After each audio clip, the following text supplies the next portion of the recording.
Teman-teman, sharing kabar baik pada hari ini. Topiknya adalah sekali selamat, apakah tetap selamat?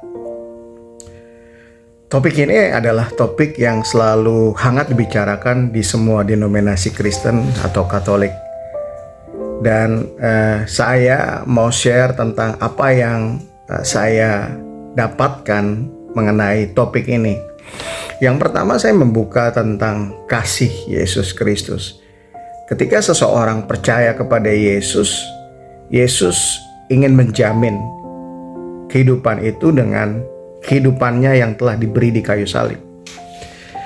Analoginya adalah ketika seorang orang tua, bapak dan ibu yang baik pasti menginginkan anaknya bahagia, masa depannya cerah. Nah, begitu pula yang Yesus lakukan buat kita dengan kematiannya di kayu salib. Dosa sudah diampuni, dosa kita dahulu, sekarang, ataupun masa depan itu tidak menjadi persoalan atau menjadi momok bagi manusia. Dengan pemikiran itu, secara spiritual, saya mulai dengan spiritual, yaitu berdasarkan firman Tuhan. Tuhan menjamin bahwa rohnya tidak akan pernah berlalu dari kita ketika kita sudah menerima Yesus Kristus. Hal itu berbeda dengan di dalam perjanjian lama. Roh Tuhan bisa ada dalam diri seseorang dengan tujuan dan visi yang Tuhan taruh. Ketika visi atau Tuhan sudah selesai, roh itu bisa berlalu dari diri orang itu. Karena di dalam perjanjian lama belum ada karya Yesus Kristus yang kita tahu bahwa kematiannya adalah kebangkitannya, pelunasan terhadap segala kesalahan yang telah dilakukan Adam dan Hawa yang berdampak buat kehidupan semua manusia. Roma 3:23 bahwa semua orang telah kehilangan kemuliaan Tuhan. Di dalam secara rohani, firman Tuhan yang meneguhkan kita tentang sekali selamat tetap selamat adalah Efesus 4:24 bahwa Tuhan menguduskan kita. Walaupun itu, kita tidak boleh seperti take it for granted.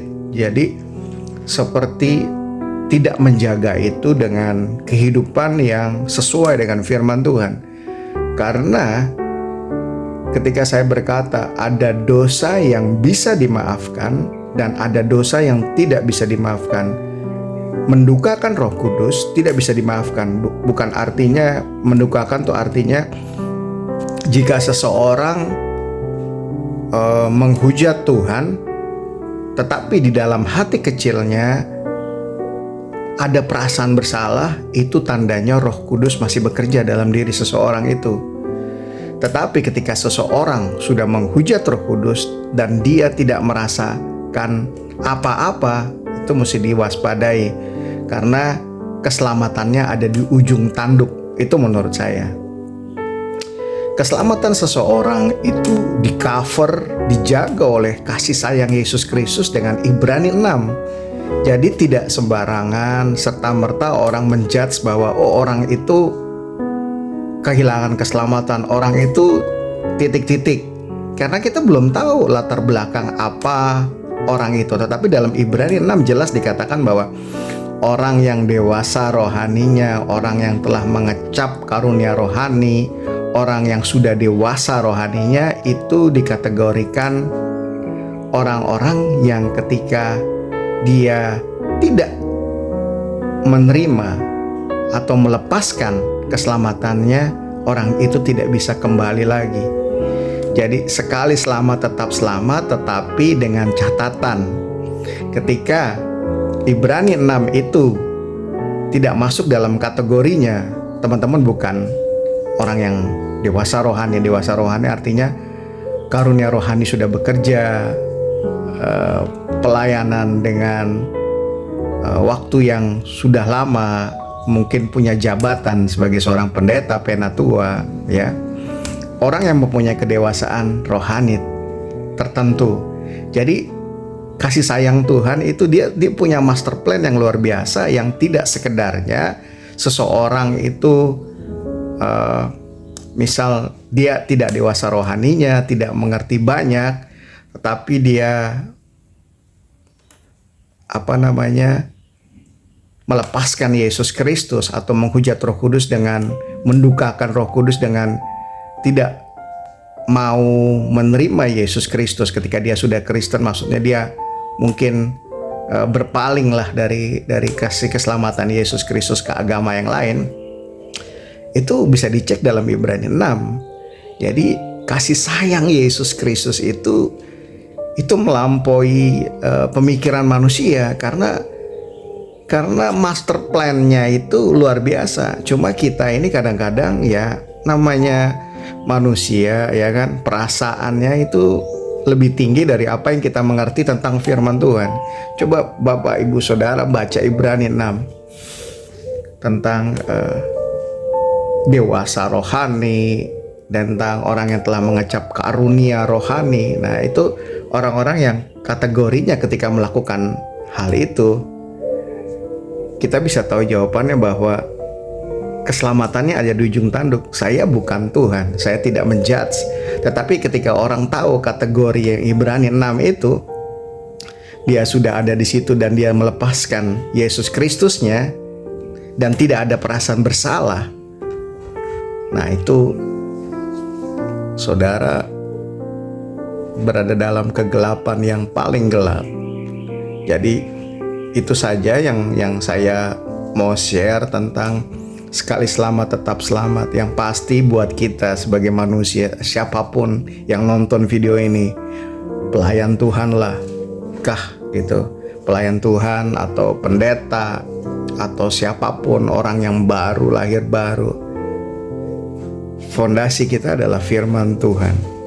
Ketika kita fokus kepada firman Tuhan, mengerti siapa diri kita di dalam Kristus dan menghidupi firman Tuhan tersebut, kita akan fine-fine aja. Tetapi ketika kita berusaha dengan kekuatan kita sendiri dan mencabur adukan filsafat yang ada di dunia ini, cara pandang dunia dengan pikiran firman Tuhan, itu hati-hati. Kenapa?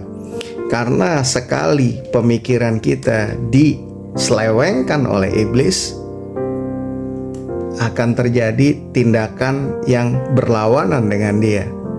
Dan pasti seseorang akan terus diintimidasi dengan apa yang ada dalam pikirannya. Karena ketika kita mikir, tindakan kita sesuai dengan apa yang kita pikirkan. Nah, kebanyakan orang mikir ya bahwa yang menakutkan kalau ketemu pocong, ketemu sundel bolong segala macam ya, itu mungkin bisa takut seminggu ya kalau misalnya penampakannya nyata. Tetapi yang paling harus diwaspadai adalah pikiran, karena itu musuh yang mencoba menyelubungi gitu, maksudnya masuk ke pikiran atau ke hidup kita tanpa kita sadari, bisa melalui berita-berita yang seharusnya kita tidak pikirkan, atau media sosial ya. Kita harus bisa prioritaskan mana yang gak sesuai firman, gak usah dipikirin, gak usah gitu. Oke teman-teman, saya percaya teman-teman tentu punya opini juga tentang sekali selamat tetap selamat. Saya garis bawahi, master plan-nya Yesus itu kasih, dan dia tidak menghakimi orang berdasarkan berdasarkan apa yang kita ketahui manusia. Tetapi dia udah, yang saya dibukakan tentang Ibrani 6 itu Ibrani 6 adalah master plan-nya Yesus Kristus untuk selalu menarik manusia kepada dia gitu loh. Jadi kalau bahasa gampang ya, kalau lo udah tahu lo salah dan di hati kecil lo merasa bersalah, itu tandanya Roh Kudus masih bekerja. Tetapi yang kedua, kalau lo tahu itu salah, mendukakan Roh Kudus, tapi hati kecil lo rasanya fine-fine, keselamatan lo ada di ujung tanduk. Dan saya percaya teman-teman tetap terus menjaga keselamatan, ya kan? Keselamatan yang diberikan itu lebih dari permata. Kalau saudara tahu cara jaga emas yang saudara punya, cincin emas, kalung emas, atau bahkan berlian, ya, dijaga baik-baik. Keselamatan itu lebih daripada berlian, lebih daripada harta yang ada di dunia ini. Jadi jagalah itu, karena itu mempunyai nilai yang sangat tinggi.